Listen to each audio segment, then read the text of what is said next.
Oke, selamat siang para trader di Indonesia, tentang gimana rasanya sih pacaran sesama trader. Hari ini ada kedatangan kita tamu spesial, dua orang, yaitu Ibu Rahma dan Pak Fadel.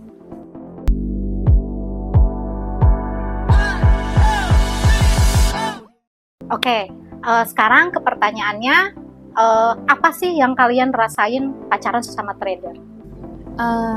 Aku dulu kali ya. Kamu dulu. Oke, aku dulu. Banyak sih sebenarnya yang bikin kita kesel kalau kita pacaran sesama trader kayak gini ya. Apalagi kalau satunya mungkin pemula, maksudnya baru dalam dunia trading, dan satunya yang udah lumayan lama. Artinya kan yang satunya harus mulai ngerti dulu atau mulai belajar dulu tentang trading, tentang gimana sih sebenarnya kita ketika trading, gimana sih psikologis kita ketika kita bermain trading gitu kan. Itu tuh sebenarnya ngaruh banget sama hubungan kita. Apalagi kalau kita saling nggak ngerti. Tapi kalau buat aku sih karena udah lumayan lama juga hubungannya, dan aku udah lumayan juga trading sendiri, maksudnya udah ngerti trading juga, seru juga. Maksudnya tuh kayak ketika kita ada area entry, misalnya dia infoin ke aku ikut. Tapi ketika aku yang ngelihat area entry itu bagus, aku bisa info ke dia gitu. Tapi yang ngeselinnya itu ya banyak banget. Kayak kita lagi berantem nih, kita lagi chat-chatan. Ternyata di chat itu dia, maksudnya di sela waktu kita chatan itu, dia juga lagi panik lihat transaksinya dia gitu. Bentar-bentar gitu, aku lagi ada transaksi nih, atau aku lagi ada posisi nih. Ya kita kesel dong, maksudnya ini kita pacaran sama dia apa XAUUSD gitu. itu sih sebenarnya. Cuma kalau seru ya seru sih. Maksudnya karena kan dunia trading itu bukan tentang grafik aja, banyak yang perlu kita pelajari, dan ya karena di dalam trading itu psikologis kita juga masuk. MC bareng, gila bareng gitu. Iya benar, profit bareng, MC bareng gitu. Boleh tahu berapa lama sih kalian di dunia trading ini? Oh kalau aku baru 3 tahun sih. Baru 3 tahun. Kalau Pak Fadel? Dari awal masuk trading tuh COVID 2020 lah. 2020. Iya. Berarti udah jalan 5 tahun ya. Berarti udah banyak dong ya. Udah sedikit paham ya. Iya, lumayan. Karena kan dunia trading itu kan semakin hari kan semakin berkembang juga, semakin banyak teknikal baru juga gitu kan. Tapi yang paling penting ya intinya harus jaga psikologis kita sih sebenarnya. Benar. Tapi kalau dari hubungan mungkin kalau saya ini mungkin kalian saling melengkapi aja kali ya. Iya, bisa dibilang kayak gitu sih.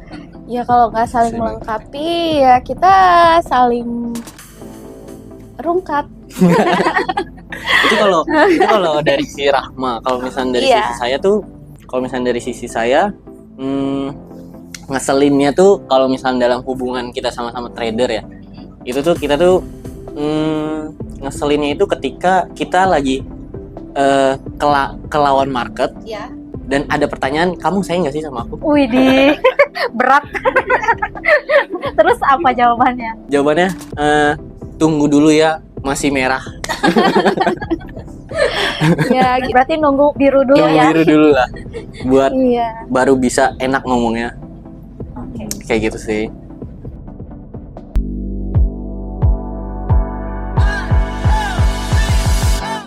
Pernah nggak sih kalian jalan berdua, terus tiba-tiba dari salah satu kalian buka chat? Oh, sering. Dari mana dulu nih yang mau jawab? Kamu dulu apa? Aku dulu. Ya, kamu dulu. Ladies first ya. Iya. Sering banget sih, apalagi kan kita kebetulan kita satu kantor juga, otomatis kita hampir ya kebanyakan waktu kita bareng. Kita berdua terus lah gitu kan, karena kita satu kantor. Itu sering banget sih. Kalau dari pertanyaan Cici tadi, pernah nggak salah satu dari kalian itu buka chat gitu? Misalnya kita lagi di kantor atau lagi jam makan siang gitu. Karena kan trading itu ngaruh banget sama mood ya. Iya benar. Apalagi kalau tradingan kita tuh lagi nggak bagus sama sekali gitu ya. Intinya salah posisi ya. Iya salah posisi lah. Itu mood ganggu banget gitu. Tapi aku karena kita udah lumayan lama juga, kesini aku udah paham. Jadi kalau misalnya kita lagi makan bareng nih, lagi istirahat bareng, kita makan bareng, lagi makan, terus ada ngobrol, tiba-tiba buka HP, dia buka HP, tiba-tiba lanjut makan tanpa ngomong sepatah kata apapun. Itu aku udah tahu kalau dia lagi keseret.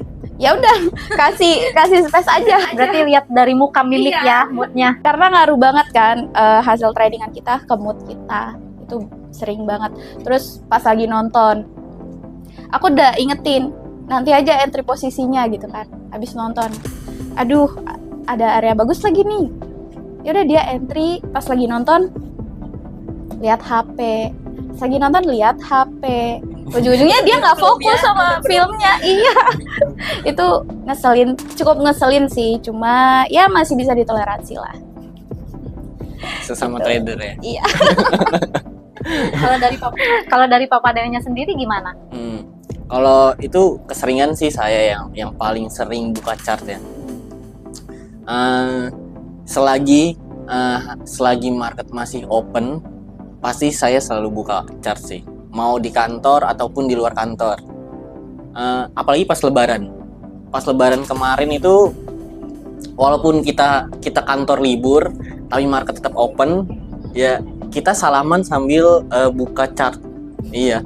Sampai dia ini marah-marah banget karena lebih fokus trading dibandingkan kita maaf-maafan atau foto-foto. Iya, kayak gitu sih.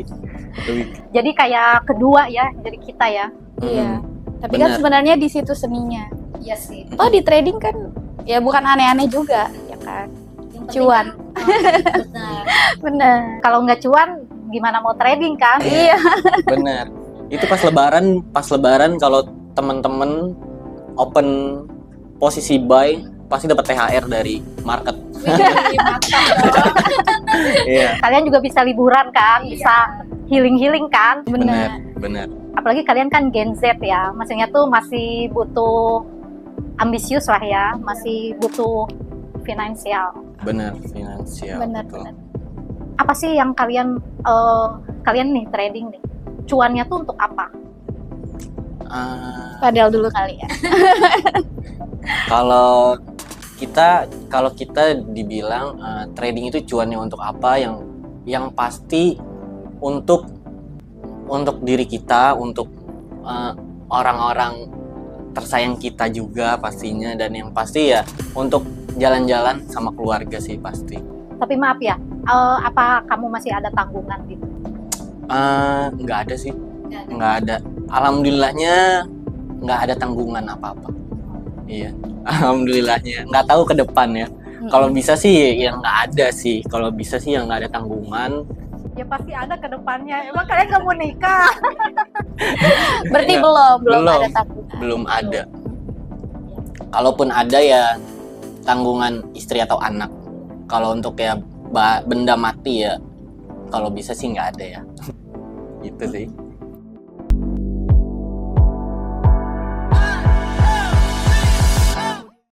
Oke nih, sekarang terakhir, kalian kan satu kantor nih, pacaran nih. Nah, apa sih yang udah kalian hasilin dari kantor itu? Kita kan kebetulan kan kita satu kantornya udah dari 3 tahun ya. Udah 3 tahun. Kalau pencapaian sih dibilang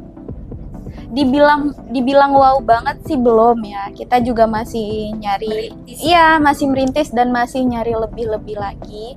Cuman dari awal kita masuk sampai sekarang ya ada beberapa hal lah yang menurut aku berubah atau berkembang. Ya mulai dari aku bisa beli mobil, terus kita bisa nyicil persiapan pernikahan dari duit trading gitu. Berarti udah banyak ya hasil-hasil yang udah dihasilkan dari trading ya? Lumayan. Alhamdulillah cukup. Iya. Cukup. Iya. Kalau dari Pak Fadel, apa sih yang udah kamu capai di kalian sama kantor ini? Pencapaian kayak misalnya, kalau misalnya dibilang kendaraan, ada roda 2 sama roda 4 juga. Dan ada beberapa usaha lah yang dibuka dari hasil trading dan bekerja di tempatnya. Berarti benar ya, trading itu menghasilkan ya. Untuk di luaran sana nih, motivasi kalian untuk pesan-pesan kalian nih, kalian kan maksudnya ya udah sukses lah ya di dunia trading lah, udah merasakan. Apa sih ada yang pesan-pesan kalian untuk sampaikan buat di luaran sana? Kalau dibilang sukses sih kita belum, kita juga masih merintis dan kita masih fight lah sejauh ini. Cuman ya pesan dari aku buat teman-teman yang mungkin lagi dengerin podcast ini, trading itu real dan cuannya itu bukan bohongan gitu. Dan kayak kita pacaran nih, tapi kita trading bareng. Seru sih itu. Seru. Kalau lagi MC pasti, kalau lagi kelawan atau apalagi MC ya pasti udah kena mental, pasti kena mental dan kena penyakit kuping. Penyakit kuping. diomelin. Kayak gitu sih. Iya. Maksud aku kita kan pacaran nih. Di luar sana kan banyak tuh pasangan yang mikirin apa ya kira-kira usaha apa ya kira-kira yang mungkin bisa membantu finansial kalian berdua atau pasangan gitu. Nah, mungkin kalian bisa coba trading gitu. Tapi harus dengan money management yang bagus. Karena kita tahu mau usaha di bidang apapun termasuk trading itu ada resikonya gitu.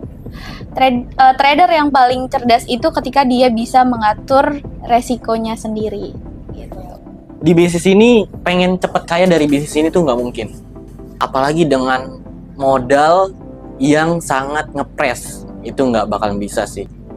Minimal kita harus belajar kalau MC itu beneran ada.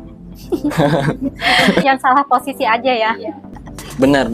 Yang penting modal jangan sampai habis. Karena di trading itu kita itu sebisa mungkin mengembangkan modal kita, ya kan? Gimana caranya berkembang biak ya? Rugi itu udah pasti, tapi jangan sampai modal kita tuh habis. Kalau modal kita habis ya berarti kita tuh udah bangkrut. Ibarat kata kita punya perusahaan atau pabrik, kita udah nggak bisa untuk recovery lagi. Karena modal kita udah habis, kayak gitu. Jadi yang paling penting kita ubah mindset dulu, psikologisnya juga harus lebih tenang juga dalam benar. Mental tuh kena banget di trading. Mood juga ngaruh. Mood ngaruh banget.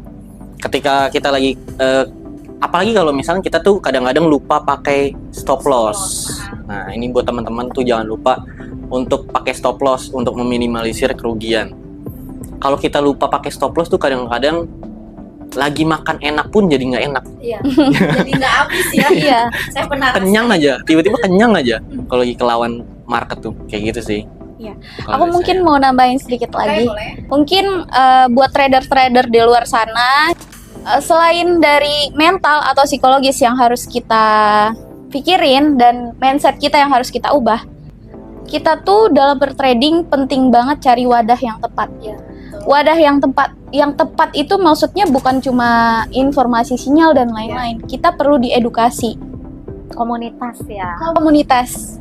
Karena ya itu tadi yang kata Pak Fadel, psikologis kita kena. Nah, dengan kita cari wadah yang tepat, otomatis psikologis kita lambat laun akan kebentuk. Gitu.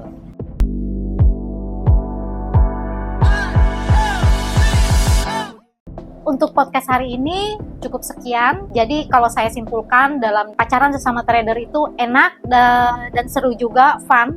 Karena dari bintang tamu ini kita udah tahu nih bisa menghasilkan cuan di dalam trading. Cukup sekian podcast kali ini. Kalau jika ada saran atau komentar boleh ditulis di komen kita.